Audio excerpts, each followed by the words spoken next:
कहने को आप यहाँ गीता पढ़ने आए हो, पर गीता पढ़ने के साथ साथ आप क्लाइमेट क्राइसिस का समाधान स्वयं ही बन रहे हो। अगर हम एक स्टडी कर पाए कि आप लोगों का कार्बन फुटप्रिंट कितना है और आप ही के जैसे आर्थिक स्तर वाले किसी दूसरे सैंपल का कार्बन फुटप्रिंट कितना है, तो आप पाओगे आपका कार्बन फुटप्रिंट कम है। आप हो समाधान, पर आप ये समाधान फैलने कहां दे रहे हो?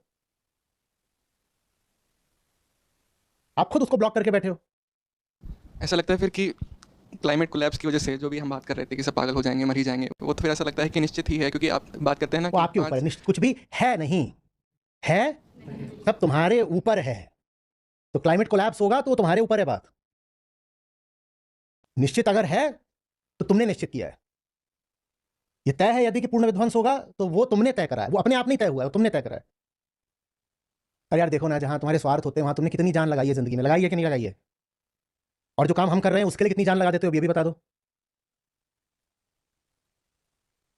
कितनी जान लगा देते हो?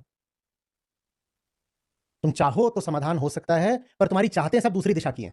जहां स्वार्थ होता है वहां सब लोग पूरी जान लगाने को तैयार हो जाते हैं। यहां तो ऐसे समझते हो कि ऐसे ही कुछ हो रहा है, दान अनुदान चंदे का काम हो रहा है, पार्ट टाइम जाके थोड़ा बहुत कुछ कर दिया तो कर दिया। बाकी मेन स्ट्रीम हमारा काम वही है जो मेन स्ट्रीम सोसाइटी का है। ये तो तुम्हारी धारणा है कि हैं तो हम मेन स्ट्रीम समाज में ही।